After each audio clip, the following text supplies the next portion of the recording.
नमस्कार मंडळी. जसं की तुम्ही आता थंबनेलवरून पाहिलं असेल की मी काय बोलणार आहे आणि कशा संदर्भात बोलणार आहे. बघा बरं का, काही लोकांना पटतं, काही लोकांना पटत नाही. आपण जे बनवतो आपल्याला काही त्याशी घेणं देणं नाही, कोणाला पटो वगैरे न पटो. ते फ्रेंड्स आहेत आपले, म्हणजे मित्र आहेत, त्यांचे कमेंट्स आहे. त्या कमेंट्सवरती आहे की माणसाच्या जो त्रास होतो तिथं, मानसिक त्रास, शारीरिक त्रास, त्याच्यावरती थोडीशी माहिती द्या. म्हणजे कुठे जम्मू, कुठे काश्मीर, कुठे स्वर्ग, कुठे नरक, तर कुठे येरवडा कारागृह, अशी माहिती द्या. म्हणजे त्या कमेंटच्या आधारे मी थोडंसं एक 5 मिनिटं बोलणार, लय नाही 5 मिनिटं काय. तर थोडंसं, जो माणूस पहिल्यांदा गुन्हा करून जेव्हा एखादी चूक करतो, चूक झाल्यानंतर जेव्हा तक्रार दाखल होते, गुन्हा दाखल होतो, त्यानंतर तुम्हाला अटक केली जाते. अटक केल्यानंतर 4 दिवस कस्टडी मिळते. 4 दिवसानंतर तुम्हाला येरवडा कारागृहात, म्हणजे कुठल्या तुमच्या आपापल्या भागात मेन जेलला पाठवलं जातं.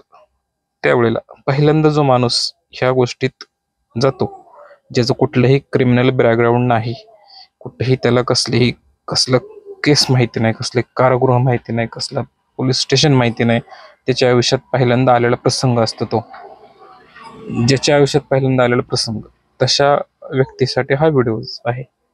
थोडंसं म्हणजे माझ्यासाठी, मी स्वतः आमच्या खानदानात कधी अशी, म्हणजे माझ्या पाहुण्या रावळच्यात किंवा माझ्या स्वतःच्या घरात अशी कधी केस झाली नव्हती.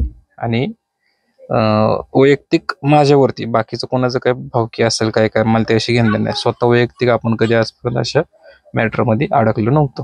त्यावेळेला माझ्यावर काय परिस्थिती आली होती ते मी तुम्हाला सांगते थोडीशी, की त्या कमेंट्सच्या आधारे मी जेव्हा पहिल्यांदा तिथं आतमध्ये गेलो होतो, तेव्हा माझ्यावरती, मी कस्टडीमध्येच मी 3 दिवस 4 दिवस होतो. त्याच वेळेस मला असं मानसिक टेन्शन, मानसिक त्रास होत होता. मी हाताची नस कापण्याचा प्रयत्न केला होता. हे बघा, इथे माझ्या अजून नस असेल, इथं गळ्याच्या खाली, इथं दिसते का नाही काय माहिती, इथे मी ते कापण्याचा प्रयत्न केला होता. अशी भिंतीच्या कडेला ते कोपरे असतात ना, त्याला घासून घासून असं काय, तर मी सुद्धा ते केलं होतं. म्हणजे मानसिक त्रास, असं हॅरेसमेंट, उगं धरून आणल्यागत बसायचं होतं, उगं तसं धरून आणल्यागत बसवत होतो मी स्वतः. आणि फक्त आठवण, पश्चाताप आणि त्रास, जो पहिल्यांदा जातो त्याच्यासाठी अक्षरशः जीव देव असं वाटतो. ते नरक आहे, नरक कुंडून ठेवलेलं असतं. तुम्ही थोडंच चांगलं, तुम्हाला तिथे पंखा बिंका असतो तेव्हा, हे पंखा बिंका काय नसतो तुम्हाला असंच कोंडून ठेवलेलं असतं. तुम्ही गुन्हा केलाय ना, गुन्हेगार आहे तुम्ही थोडीच चांगले माणसं आहे तेव्हा, नाही का. त्यामुळं गुन्हेगार असता तुम्ही, गुन्हेगाराला तुमच्या पद्धतीने, तुमच्या लायकीनुसार तुम्हाला शिक्षा मिळते. तिथं पहिली शिक्षा ती असते, कारण ती शिक्षा असते मेन, म्हणजे माणसाला परत इच्छा नाही झाली पाहिजे गुन्हा करण्याची, क्राईम करण्याची, काय हा विषय असतो तिथे. म्हणजे हे त्यातून बोध घ्यावा त्याचा चांगला, की परत असे गुन्हा केला नाही पाहिजे. तर भयंकर त्रास होतो, भयंकर टेन्शन, भयंकर जीव द्यावा असं वाटतो. घरच्यांची आठवण येते, काय काय होते, कसं होत असेल, काय करत असतील, ह्याची आठवण येते. आणि मग पुढं माणूस जेव्हा मेन जेलला जातो, मेन कारागृहात, मेन ह्याच्यामध्ये, तिथं पुढं तर काही विचारूच नका. तिथं तर काय, तिथलं खाणं, बसणं, उठणं, तिथलं हातराय पांघरायचे विषय असतील, किंवा जेवण, तिथली वागणूक, तिथे जे कायद्याला वागणूक मिळते, तिथं जे हे करतात ते भयंकर असते. हा, ते आपल्यासाठी अनपेक्षित असते. म्हणजे आपल्याला माहिती नाही ना असे काही, कधी आपण कधी असलं कधी हे केलं नाही ना. आपण बाहेर थाटामाटात राहिलेलो असतो, आईस्पेस राहिलेलो असतो. आईस्पेस आपल्याला सगळं तिथं राहायची, खायची, प्यायची सवय लागलेली असते. मग ते आपल्याला हे सगळं अनपेक्षित गोष्टी असतात. सगळ्या अनपेक्षित गोष्टी असतात, त्याचं काही माहितीच नाही असतं आपल्याला. त्यामुळं तर खूप त्रास होतो. आत्महत्यास प्रवृत्त करणारं ते वातावरण असतं आतमधलं, निगेटिव्ह मेंटॅलिटी असते. ते जेवण, तिथलं जे काही आहे, झोपण्याची पद्धत, झोपायला जी जागा असते, सकाळी तिथली वागणूक, तिथं काय काय करावं लागतं, काय काय नाही. नवीन नवीन गेल्यानंतर तुम्हाला तिथं तिथले जे सिनियर लोक असतात त्यांची तुम्हाला तिथं त्यांच्या हाताखाली करावं लागतं. त्यांची तिथली ती भांडी बिंडी धुवावं लागतात, त्यांच्या हातरून टाकावं लागतं. काही लोक त्यांचे हातपाय दाबून घेतात. अशी परिस्थिती आहे. मोठमोठे कैद्यांचे हातपाय दाबून घेतात. काही लोक कंबल धुवायला लावतात. म्हणजे पहिल्या दिवशी तेच करावं लागतं तिथं. कपडे धुवावे लागतात.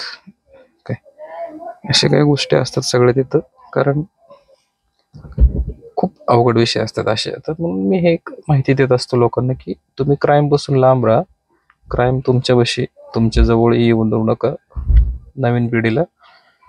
आणि हे जे 18 ते 22चा काळ आहे, हा जो माल आहे 18 ते 22चा, हे जे काही तरुण पिढी हे खूप बेकार आहे.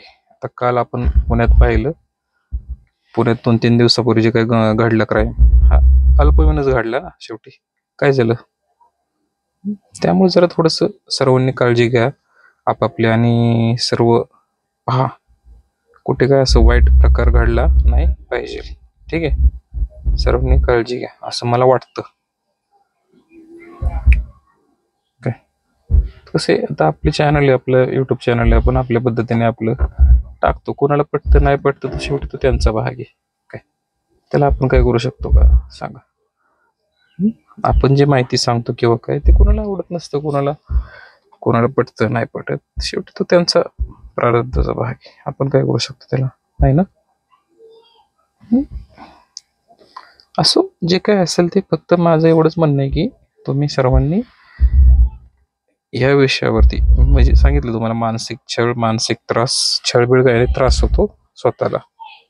कारण तिथं कधी पाहिलेलंच नसतं ना आपण आयुष्यात, असल्या गोष्टी कधी अनुभवलेच नाहीत ना. काय आपले काय स्वतः थोडंच 70 वेळा जातो आपण तिथं. पहिल्यांदा जातो आपण, त्यामुळे पहिल्यांदा गेलेल्या विषयाला ते आपल्याला अनपेक्षित असतं. त्याचे काही घडतं आपल्याबरोबर ते लय वेगळ्या प्रकारे घडतं. ते फक्त तुम्ही स्वीकारलं पाहिजे. ते तुम्हाला चांगलं वाटेल नंतर 2 दिवसांनी, 4 दिवसांनी, 8 दिवसांनी, महिन्यानी. मग नाईलाज असतं तुम्हाला, शेत पर्यायच नसतं ना. तुम्ही काही तिथं कुठे जाणार आहे का पडून? नाही ना. ते तुम्हाला चांगलं वाटतं नंतर. पण सुरुवातीला 4-8 दिवस हे माझंच मोडतो माणसाचा, आणि पुढं भागतो पक्क. काय असा विषय आहे. त्यामुळं जीव द्यायची वेळ येते मंडळी तिथं. आणि बऱ्याच लोकांनी तिथं जीव पण दिलेला आहे, आत्महत्या पण केलेल्या आहेत. कोणी फाश्या घेतल्यात, कोणी काय केलंय, कोणी अंडरपॅन्ट असते आपल्या त्याचे अंडरपॅन्टचं जे वर कडेचा जो रबर असतो लवचिक, त्या रबरने फाश्या घेतल्यात लोकांनी. हा, त्या अंडरपॅन्टचे रबर तिथं कपडे वाळायला वापरतात, हे तुम्हाला माहिती नाही अजून. ते रबरचे कडेचे ते पट्टी काढतात ना, पट्टी असे बांधून तिथं कपडे वाळायला ते बांधतात. आणि त्याच ह्याने लोकांनी फाशी घेतलेले आहेत. मी ज्या वेळेला होतो तिथं त्यावेळेला एका व्यक्तीचा मर्डर झाला होता. का तर जी कैची असते का तिथं, न्हावे असतात, ते न्हावे येतात ते हे करायला, दाड्या बेड्या करायला. ते पण कैदीच असतात. मी ज्या वेळेला गेलो त्यावेळेला, म्हणजे मी आज गेलो, मर्डर आदल्या दिवशी झाला होता. म्हणजे आदल्याच दिवशी तिथं ते हे झालं होतं.